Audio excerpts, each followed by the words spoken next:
Back to the daily grind, and shout out to the full-time patrons. Make sure to hit subscribe if you're new and hit thumbs up if you're not a baby back bagel biting bitch boy, cause you know what time it is. It's full time. MMA.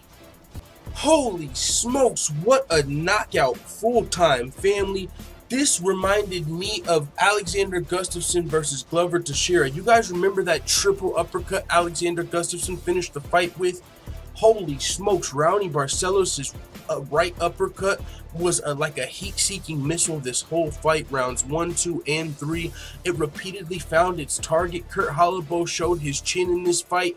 He actually landed a lot of significant strikes himself in this fight. Kurt Holobaugh was looking good in this fight. I did have him down on the cards as Raoni Barcelos scored multiple takedowns. I believe 2 in the first round, 1 in the second round, and the strikes were I don't know if they were even. Maybe I would give the edge to Raoni Barcelos. So he might have been up 2 rounds going into the third. It could have been 1-1, but I would say he was up 2 rounds. But that didn't stop him from looking for the finish in the third round.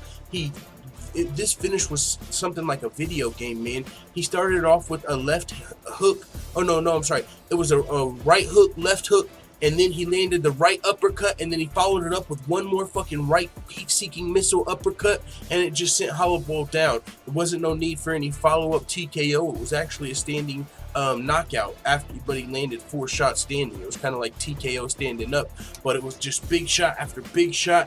The finish was insane. It was a great performance all the way through and through from Raoni Barcelos, who was making his UFC debut. This was a great fight, man. Raoni Barcelos was actually signed by the UFC, I believe, about a year ago. He was already supposed to have one fight. I believe his opponent pulled out with injury. So he's been out for a while, looking forward to his UFC debut, and he finally got to make it, and he made it in emphatic fashion. Holy smokes. This was a great performance by Raoni Barcelos. This is one, if you didn't know who he was, you definitely do now if you were watching this fight. And if you're watching this next fight, I'm sure you're going to see a replay of this fight, and you're going to be like, holy shit, you know what I'm saying? Even if you're just listening to this and you missed the fight, I'm telling you, it was a great performance and a great finish by Raoni Barcelos. Got the win over Kurt Holobaugh, who was coming off of a suspension for using an IV, but he admitted it. It's not like he got caught cheating or anything. He fought on Dana White's Tuesday Night Contender Series, and they're not even under USADA, but it was actually still the guidelines. He couldn't use an IV. But when he was leading up to his original UFC debut, he wrote down on his paperwork, like, yeah, my last fight I used saline. And they were like, what? Like, that was illegal. And so they went back and overturned the win. But it was a great performance on Dana White's Tuesday Night Contender Series. He had a great performance over Matt Bessette there. And he was looking to come and kind of right the wrong with that win being overturned here in his UFC debut. But Raoni Barcelos looked amazing. Like I said, even when he wasn't landing that right uppercut, he scored a couple takedowns. There was a takedown, a nice trip takedown in the second round, and it really, in live action, looked like a rock bottom, low-key. And then when they played the replay, I was like, there's no way that just looked like a rock bottom. You know, I was like, whenever we see the slowed down replay, it's definitely going to look more like a trip.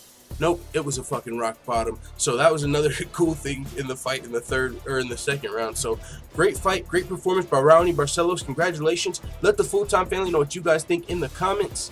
And before we go, shout out to all the full-time MMA white belts that have hit the subscribe button. Also, make sure you hit the bell right next to it so you get notified every time I upload a new video. And this is the hardest working MMA channel on YouTube. We provide daily updates, predictions, betting advice, we do songs, we do fantasy fights. We've interviewed Aljamain Sterling, Sean O'Malley, Bruce Lechemedio, and Felony Charles Bennett, all in just 1 year as an MMA channel. We're one of the fastest growing MMA channels on the net, but we're still small, so make sure you guys go check out the Full-Time MMA Dojo if you want to learn how you can become a full-time MMA black belt.